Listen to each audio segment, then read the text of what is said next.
Assalamualaikum warahmatullahi wabarakatuh.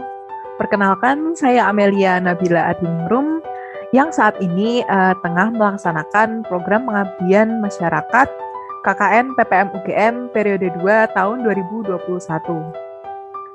Melalui video edukasi terkait penyuluhan kesehatan umum ini, saya tentunya mengajak semua kalangan masyarakat untuk peduli dan memahami kondisi pandemi yang sampai saat ini masih berlangsung.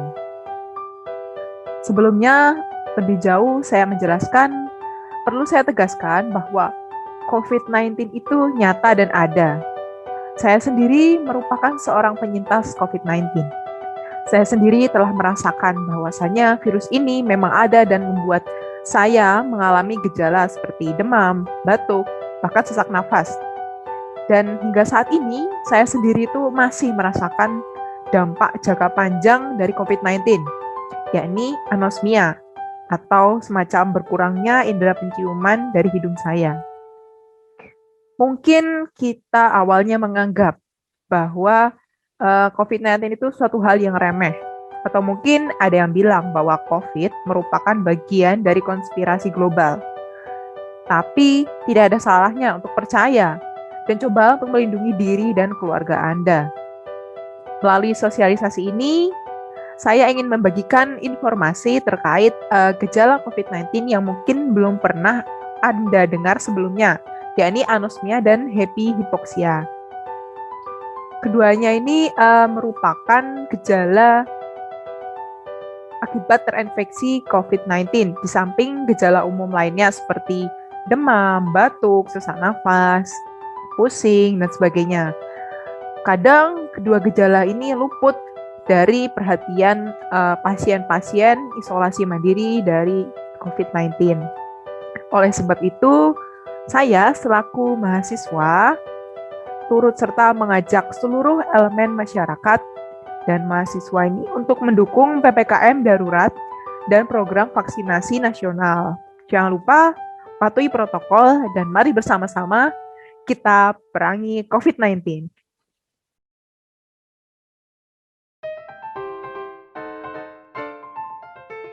Terkait sosialisasi ini, yang pertama, sini saya akan menyampaikan mengenai penyuluhan seputar gejala hipoksia dan anosmia dalam kasus infeksi COVID-19. Sini seperti kita ketahui, sebelum kita lanjutkan ke kasus yang pertama, ada baiknya kita mengetahui terlebih dahulu berbagai macam tips untuk menjaga kesehatan, juga menghindarkan diri kita dari coronavirus. Yang pertama, kita harus biasakan terhadap protokol, yakni rajin-rajinlah untuk mencuci tangan. Setelah kita melaksanakan apapun, setelah kita memegang atau menyentuh apapun, diusahakan kita harus mencuci tangan kita. Yang kedua, jangan lupa gunakan hand sanitizer. Ini apabila dalam kondisi saudara-saudara tidak menemukan air ya, atau lebih simpelnya menggunakan hand sanitizer untuk membunuh kuman penyakit. Kemudian yang paling penting adalah gunakan masker. Gunakan masker yang menutup hidung dan mulut. Ini berfungsi untuk menyaring apabila ada debu, kotoran, maupun droplet dari virus. Kemudian jangan lupa usahakan untuk tidak sembarangan menyentuh wajah, karena di sini sifatnya jika kita menyentuh sembarangan, dikhawatirkan dengan tangan yang kotor atau terkontaminasi bisa menyebarkan virus-virus atau droplet virus pada indera yang lain, seperti hidung, masuk ke dalam rongga, maupun ketika kita hendak makan. Kemudian kita harus selalu memperhatikan atau menutup wajah apabila saudara-saudara bersin ya, karena ketika kita bersin maka dikhawatirkan droplet atau virus itu akan keluar, dan takutnya apabila ada orang di sekitar secara tidak sengaja mungkin terhirup. Kemudian paling penting adalah hindari kontak erat dari misalkan orang tersebut dicurigai telah terinfeksi atau sebisa mungkin kita harus menjaga jarak. Kemudian gunakan barang-barang pribadi ya, usahakan. Dan yang terakhir, bersihkan alat-alat elektronik, misalkan HP yang sering sekali kita gunakan ya. Sering sekali kita aplikasikan dalam kehidupan sehari-hari. Kalau perlu, tolong dibersihkan dengan larutan antiseptik untuk menjaga kebersihan dan memusnahkan virus atau penyakit.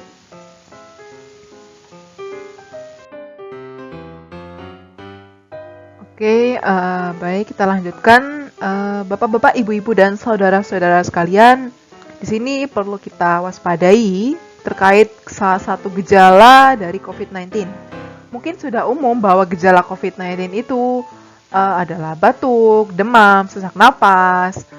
Tapi di sini peneliti dan dokter menemukan salah satu gejala baru yang dialami pasien COVID-19, yaitu adalah sindrom happy hypoxia atau dikenal juga dengan silent hypoxemia.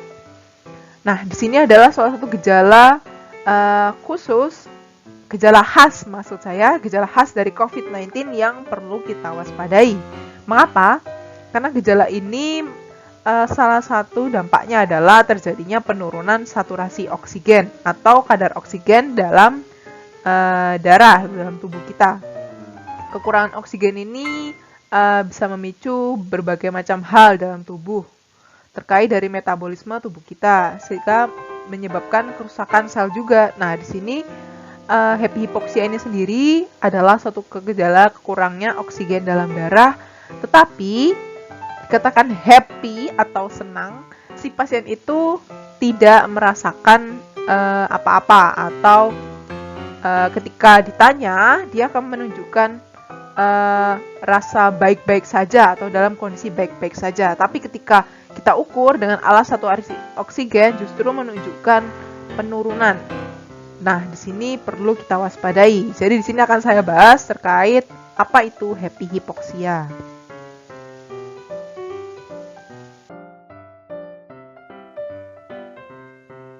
Nah, sebelum kita mengenal happy hypoxia, di sini kata dasarnya adalah hipoksia. Ketika seseorang mengalami hipoksia, biasanya atau umumnya akan terjadi atau mengalami beberapa gejala.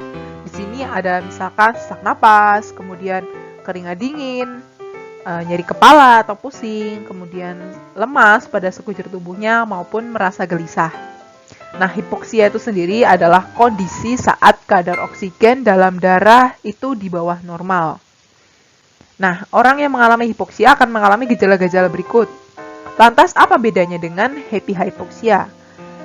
Dikatakan happy hypoxia ketika seseorang itu mengalami tanda dari hipoksia itu sendiri atau penurunan kadar oksigen dalam darah, tetapi pasien tersebut tidak menunjukkan gejala-gejala atau ketika ditanya dia merasakan bahwa kondisi tubuhnya ternyata baik-baik saja. Tidak terasa sesak napas, pusing, dan sebagainya. Nah, itu dikatakan happy hypoxia. Dan ini perlu sekali dipelajari atau dipahami oleh pasien-pasien yang sedang melaksanakan isolasi mandiri. Kemudian akan saya jelaskan mengenai saturasi oksigen. Nah, di sini perlu kita pahami tentang tingkat saturasi oksigen dalam darah. Umumnya pada manusia normal, tingkat saturasi oksigen itu menunjukkan 95-100%. Tetapi akan dikatakan rendah jika kurang dari 90%. Lebih kurang dari itu, bisa jadi pasien akan mengalami kehilangan kesadaran atau pingsan ketika level saturasinya mencapai di bawah 75%. Nah, ini saya tekankan kembali tentang happy hypoxia, bahwa happy hypoxia ini adalah suatu istilah yang berkembang pada pandemi COVID-19 ya. Nah, ini terjadi akibat adanya tanda hipoksia pada pasien COVID-19, namun tidak diikuti dengan munculnya gejala klinis. Nah, ini maksudnya adalah ketika pasien itu dicek secara medis, menunjukkan penurunan oksigen secara terus-menerus. Nah, tapi ketika ditanya, pasien itu justru tidak merasakan apa-apa. Justru merasakan kondisi tubuhnya baik-baik saja. Nah, di sini dapat dikatakan bahwa pasien itu tidak memunculkan atau tidak merasakan adanya gejala klinis pada dirinya. Nah, ini bisa dikatakan happy hypoxia. Umumnya pasien itu sendiri nanti biasanya datang ke rumah sakit dengan gejala ringan atau tidak terlalu menunjukkan gejala yang berat. Tetapi happy hypoxia ini perburukannya itu cepat ya. Dampaknya terhadap tubuh itu cepat. Bahkan perburukannya cepat ini dikhawatirkan bisa menimbulkan kematian secara mendadak. Nah, ini perlu kita waspadai. Kemudian, mengapa happy hypoxia itu bisa terjadi?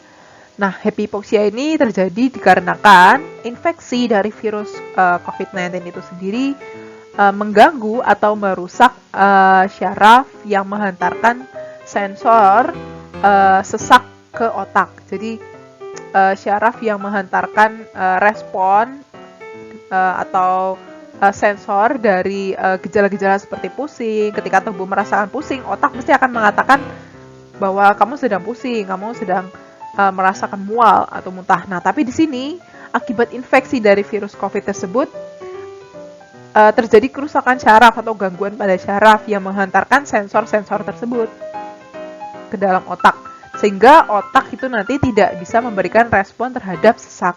Nah, sehingga pasien sini tidak merasakan ada gejala apapun atau mereka mengatakan mereka baik-baik saja. Nah, ini yang perlu kita waspadai dengan happy hypoxia.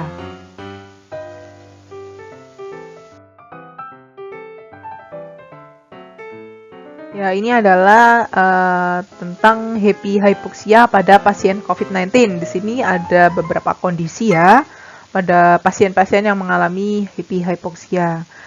Biasanya yang pertama, ketika pasien itu mengalami happy hypoxia, dirinya tidak terdapat gejala dasar dari hipoksia. Seperti tadi di awal ada seperti pusing, sesak napas, dan sebagainya. Nah, ini tidak dirasakan oleh pasien tersebut. Meski ketika nanti kita tes dengan secara medis, dengan alat medis seperti oximeter, ini menunjukkan kadar oksigen yang sangat rendah. Nah, kondisi kedua nih, dalam beberapa kasus biasanya pasien itu terlihat baik-baik saja, atau mungkin ada pasien yang merasakan sedikit sesak napas. Nah, kondisinya ini terlihat baik-baik saja atau sedikit sesak napas. Yang perlu dikhawatirkan adalah level saturasinya ini 70-80%. Ini sangat rendah. Nah, di sini level saturasi sangat rendah, tapi kenapa masih mengalami gejala yang ringan atau bahkan terlihat baik-baik saja. Nah, ini perlu diwaspadai atau berbahaya ya. Kemudian kondisi ketiga itu kadang gejala hipoksia ini terasa setelah pasien itu mengalami pneumonia berat. Jadi ketika ada gangguan pada paru-parunya, di sini mulai gejala hipoksia itu justru muncul. Nah, ini juga perlu diwaspadai.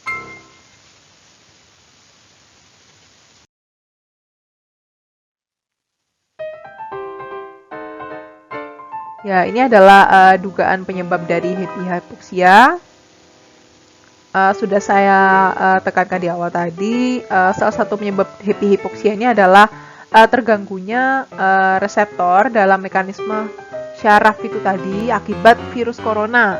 Jadi syaraf itu tidak bisa menyalurkan sensor itu ke otak. Jadi pasien yang mengalami tidak dapat merasakan adanya gejala atau tidak merasakan timbulnya gejala seperti sesak, pusing, dan sebagainya.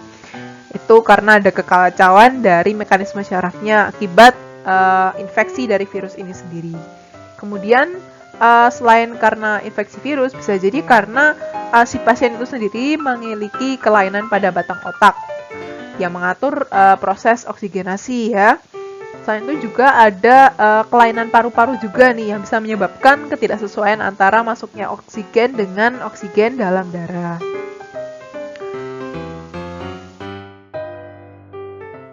Oke, di sini kita lanjutkan dengan mengenal dari oximeter itu sendiri. Nah, di sini kita perlu mengetahui alat-alat medis ketika Bapak, Ibu, Saudara sedang menjalankan isolasi mandiri ya. Nah, alat oximeter ini sendiri penting untuk dimiliki dan disarankan salah satunya oleh Organisasi Kesehatan Dunia WHO dalam pedoman perawatan khusus pasien COVID-19 yang menjalani isolasi mandiri untuk memiliki pulse oximeter atau oximeter ini. Alat ini sebenarnya cukup sederhana ya, di mana oximeter ini sendiri fungsinya adalah mengukur kadar oksigen di dalam darah. Nah, alat ini penting untuk dimiliki karena seperti kita ketahui bahwa penurunan saturasi oksigen hanya bisa diketahui jika kita mengukur dengan alat-alat medis, sehingga kita bisa mewaspadai kemungkinan yang terjadi. Nah, di sini terlebih ketika orang itu tidak mengalami gejala, sehingga alat oximeter ini disarankan dimiliki oleh pasien yang sedang menjalani isolasi mandiri.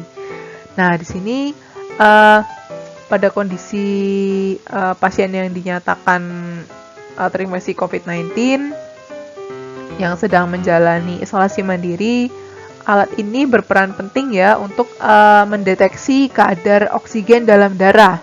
Nah, alat ini bisa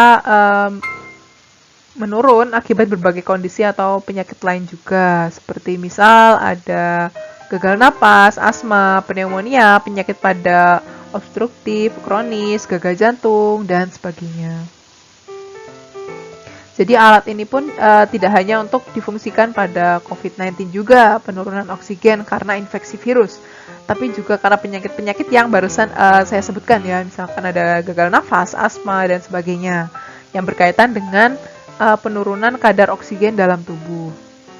Nah, alat oximeter ini sendiri, cara penggunaannya pun cukup sederhana ya. Jadi di sini cukup dijepitkan pada jari tangan. Nah, di sini alat ini yang memiliki sensor pada oximeter untuk mengevaluasi jumlah hemoglobin atau zat di dalam sel darah merah yang bertugas untuk mengangkut oksigen ke seluruh tubuh. Nah, alat oximeter ini juga dilengkapi dengan layar monitor kecil. Nah, pada layar monitor tersebut nantinya akan ditampilkan hasil pengukuran kadar oksigen di dalam darah.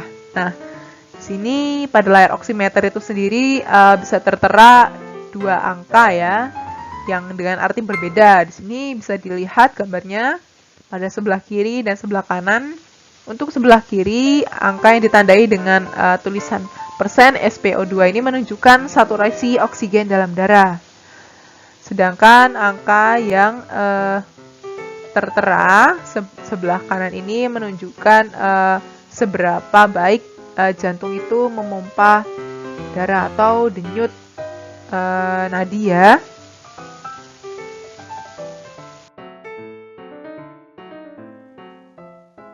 Ya, ini adalah salah satu pedoman tentang terkait level saturasi oksigen ya. Jadi ketika kita menggunakan oximeter, ada beberapa acuan yang bisa kita ketahui terkait level saturasi oksigen. Ini ketika angka yang tertera pada oximeter menunjukkan 95-100%, ini berarti kondisi tubuh atau kondisi saturasi oksigen dalam darah itu dalam kondisi yang baik. Nah, ketika alat oximeter menunjukkan 93-94%, nah ini pasien tersebut perlu berbaring untuk meningkatkan kadar oksigen. Berbaring yang dimaksud ini adalah suatu teknik sederhana ya, yang bisa dilakukan oleh Bapak Ibu sekalian. Nanti akan saya jelaskan di slide berikutnya. Kemudian level saturasi pada kadar kurang dari 92%. Nah, ini pasien tersebut perlu dirujuk atau dibawa ke rumah sakit terdekat untuk mendapatkan perawatan medis dari dokter. Nah, apabila kurang dari 80% ini akan ada tindak lanjut dari rumah sakit ini menggunakan alat ventilator.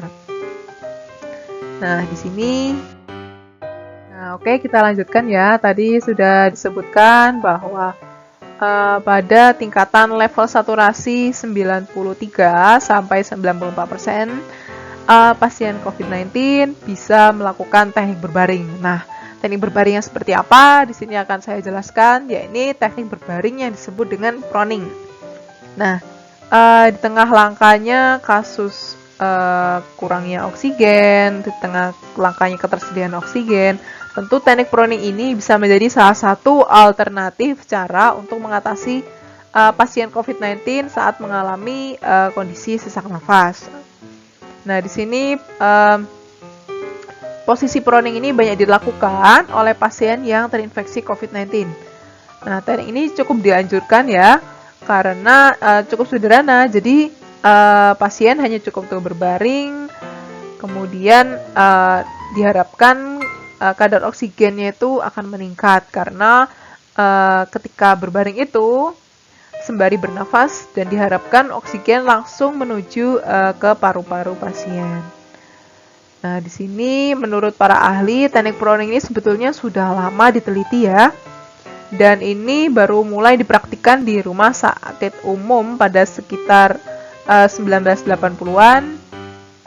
Nah, di sini trik semacam ini dapat dilakukan untuk pasien yang sesak nafas, yang tidak punya oksigen di rumah.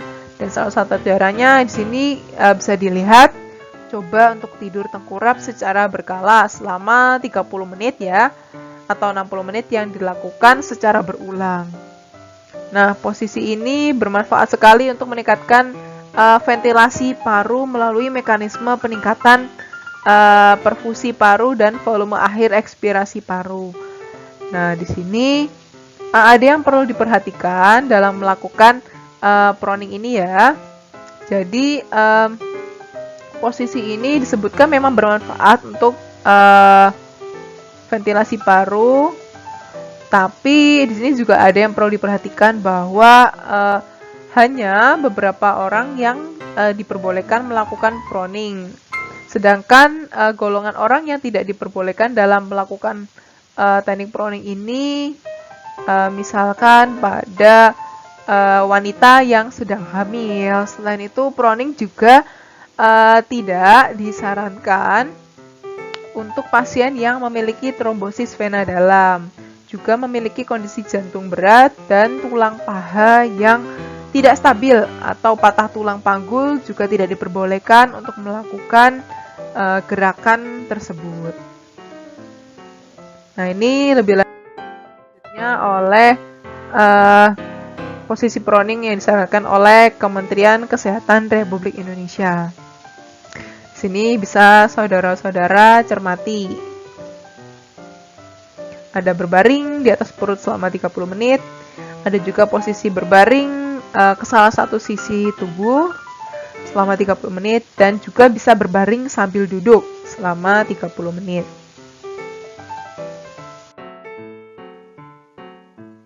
Nah, di sini juga ada penanganan lainnya ketika mengalami gejala sesak napas akibat hipoksia ya.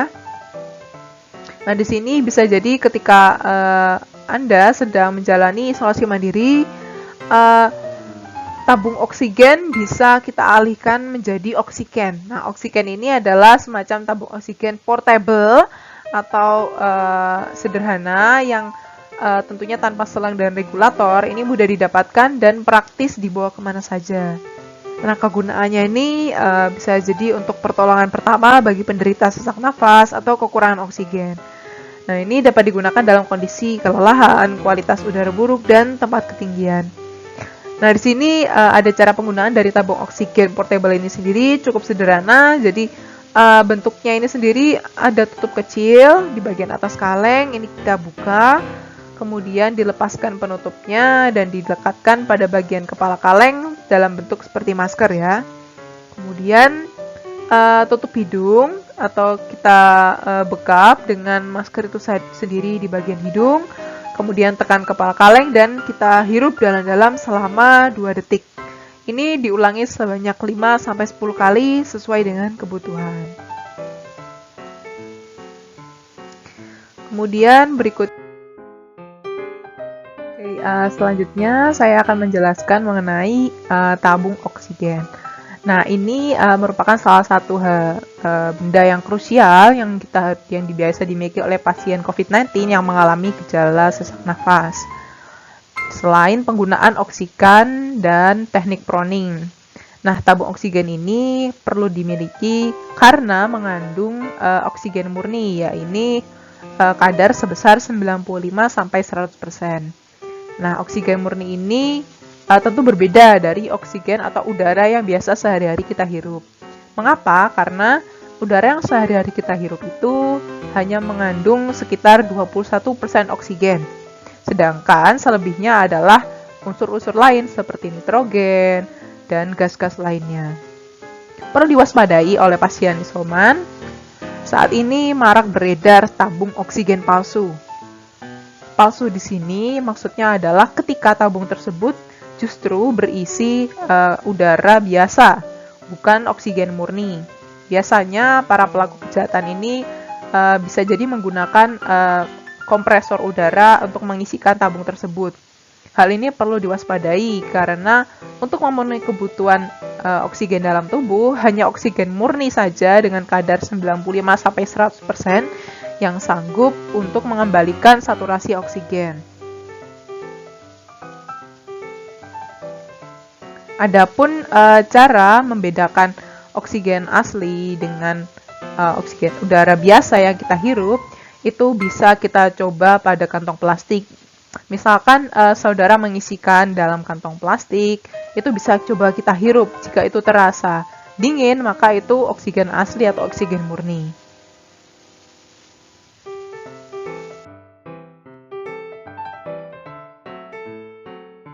Oke, di sini saya akan menyampaikan pesan. Jadi ini mungkin di awal-awal pasien itu akan terlihat biasa-biasa saja, tapi ketika terjadi gejala happy hipoksia dalam waktu lama dan tidak segera diberikan terapi oksigen yang sesuai, maka akan terjadi kematian mendadak. Nah, ini sekali lagi saya tegaskan bahwa sebagai pasien isolasi mandiri tentunya harus memperhatikan berbagai macam hal penting ya, terkait itu kesiapan apa saja yang dibutuhkan, apa saja yang perlu diperhatikan, apa saja yang perlu dilakukan ketika gejala itu terjadi sehingga mampu meminimalisir hal-hal yang tidak diinginkan.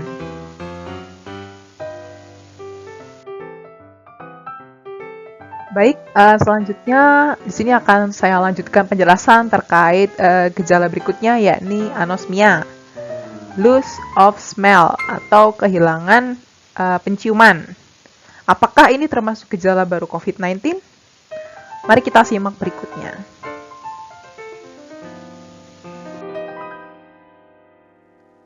Kemudian kita perlu memahami pentingnya anosmia sebagai suatu gejala khas dari COVID-19. Nah, mungkinkah Anda semua pernah mendengar kata anosmia? Atau mungkin belum pernah ada yang mendengar?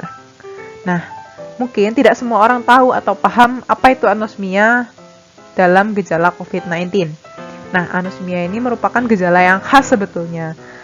Mungkin bagi beberapa orang yang mengalami anosmia, seringkali gejala seperti ini tidak mengganggu aktivitas dari orang tersebut dan mungkin juga tidak dianggap sebagai suatu keluhan yang berat sehingga kadang pasien yang terinfeksi COVID-19 maupun belum cenderung untuk abai dan cuek.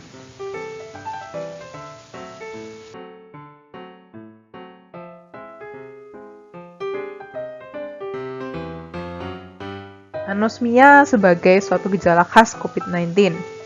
Sudah dijelaskan di awal bahwa anosmia ini tadi adalah kehilangan fungsi indera penciuman secara total. Jadi ketika saudara berusaha untuk mencium aroma apapun, baik itu aroma wangi atau aroma busuk, seperti bau busuk sampah, bau amis. Nah, itu ketika tidak menunjukkan respon atau ketika tidak tercium bau apapun, nah di sini bisa dicurigai saudara terkena anosmia. Biasanya untuk pasien COVID-19, gejala ini akan muncul sekitar 2-14 hari setelah terpapar dari virus ini. Namun,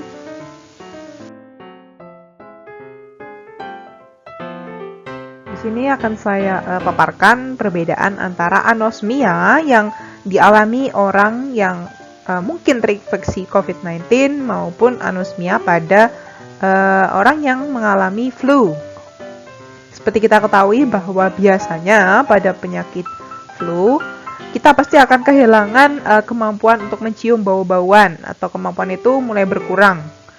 Nah, sedangkan pada infeksi COVID-19, kehilangan bau-bauan itu bisa terjadi secara total ataupun juga cukup berkurang, hanya tercium tipis-tipis saja. Nah, di sini ada pun perbedaannya. Biasanya orang yang terinfeksi COVID-19, anosmia ini datangnya akan tiba-tiba dan semakin bertambah berat seiring dengan bertambahnya gejala yang menyertainya. Kemudian, anosmia pada COVID biasanya akan diikuti dengan disgesia atau hilangnya sensasi pengecapan.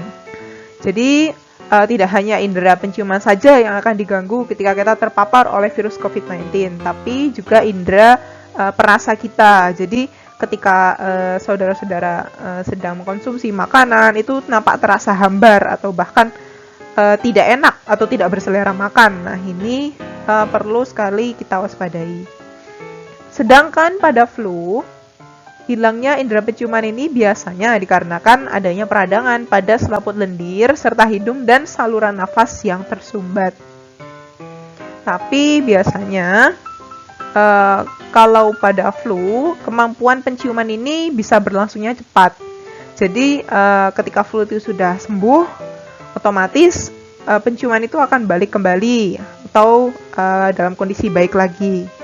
Sedangkan pada penderita COVID, anosmia ini bisa berlangsung lama. Hal ini bisa saya katakan karena saya sendiri merupakan penyintas COVID-19. Dan dalam jangka waktu 3 minggu atau 4 minggu itu anosmia itu masih ada dan sampai sekarang masih saya rasakan. Jadi anosmia ini cukup berdampak besar ya pada kemampuan saya dalam mencium. Kemudian di sini langsung saja akan saya sampaikan mengenai bagaimana penyembuhan anosmia secara mandiri apabila Bapak Ibu atau teman-teman sekalian sedang melaksanakan isolasi mandiri nih. Ada banyak sekali metode yang sering kita baca melalui media massa. Tapi kita tidak tahu manakah metode yang tepat dan manakah yang kurang tepat untuk dilakukan. Nah, di sini seringkali kita mendengar ada metode untuk mencuci hidung atau cuci hidung. Kemudian juga ada saran untuk melakukan cukup dengan latihan membau dengan beberapa bau-bau primer. Kemudian ada juga yang menyarankan dengan melakukan inhalasi sederhana seperti metode uap. Jadi menghirup uap panas gitu. Nah, dari ketiga metode ini kira-kira manakah yang tepat?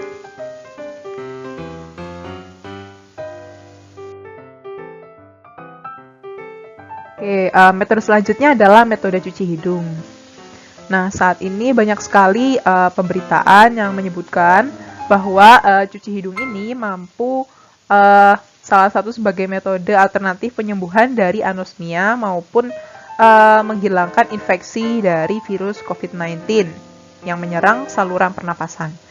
Nah, ini biasanya banyak sekali tutorial yang menjelaskan bahwa cuci hidung ini dilakukan dengan larutan NaCl 0,9% dengan bantuan fluid 10 cc yang kemudian dimasukkan secara bergantian melalui lubang hidung kanan sebanyak 2 kali, kemudian lubang hidung kiri sebanyak 2 kali. Hal ini dilakukan secara bergantian.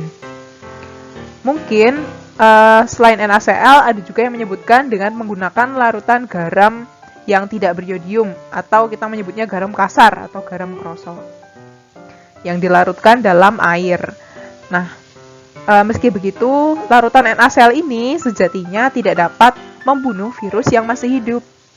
Jadi, ada yang mengatakan bahwa sebetulnya metode ini tidaklah tepat untuk mengurangi risiko dari COVID-19. Tapi bahwa larutan NaCl ini sendiri memang bisa membersihkan kotoran di lubang hidung, tapi tidak dapat untuk membunuh virus. Yang bersih itu adalah virus-virus yang sudah mati dan sel-sel mati, sedangkan virus yang masih hidup di dalam sel tidak akan ikut terbersihkan. Sedangkan metode semacam ini pun harus dilakukan secara tepat. Karena memang tujuan membilas hidung ini ya agar hidung itu bersih dari kotoran hidung seperti lendir dan kotoran yang padat. Serta kita harus memperhatikan bahwa metode cuci hidung ini tidak bisa dilakukan secara sembarangan. Itu pun harus dilakukan dengan pengawasan medis agar tidak menimbulkan kesalahan yang fatal.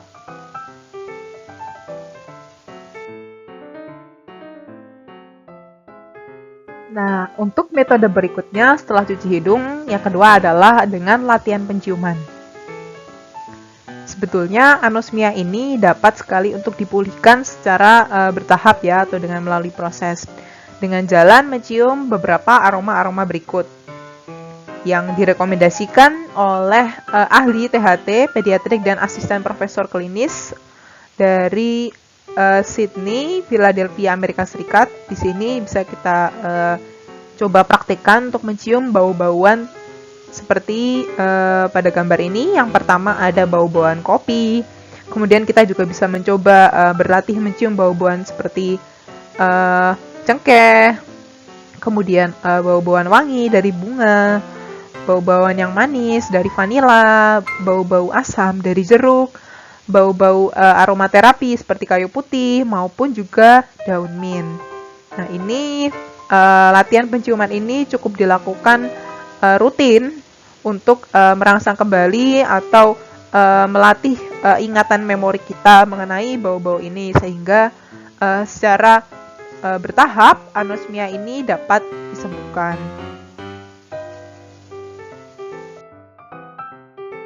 Selanjutnya adalah terapi inhalasi sederhana atau dengan uap air hangat. Metode semacam ini sudah lama dikenal oleh masyarakat umum.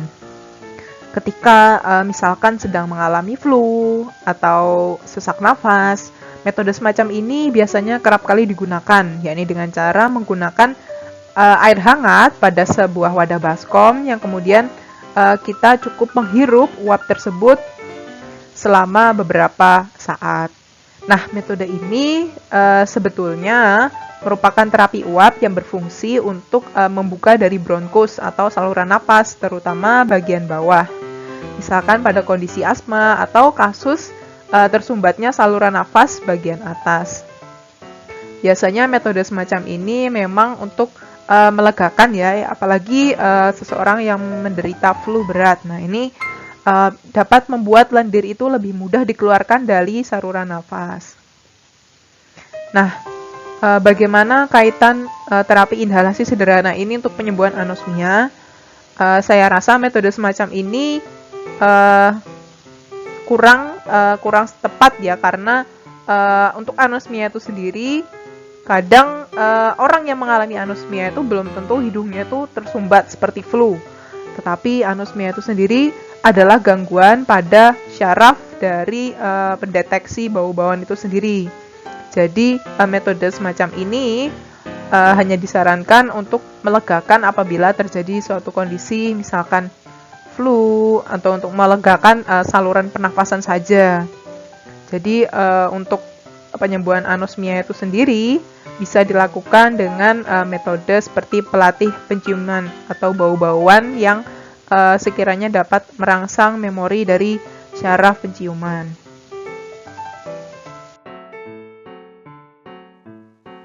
Oke, selanjutnya ini adalah tambahan wawasan tentang pemanfaatan tanaman obat keluarga atau toga.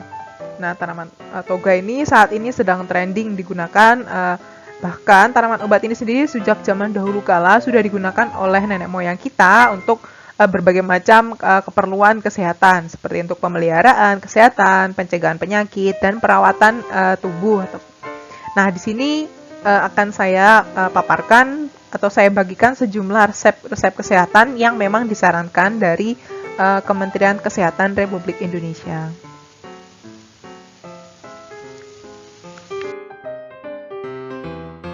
Ini ada contoh ramuan-ramuan yang bisa Bapak Ibu atau saudara-saudara racik sendiri di rumah. Ini misalkan ramuan pertama dengan memanfaatkan tanaman empon-empon seperti jahe, jeruk nipis, ada kayu manis, gula merah.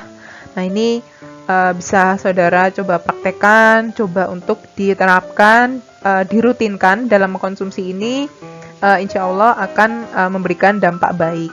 Untuk ramuan semacam ini selengkapnya dapat Bapak Ibu akses melalui file yang telah saya lampirkan ini. Ini sudah lengkap. Sumbernya dari Kementerian Kesehatan Republik Indonesia. Ini untuk referensi yang saya gunakan.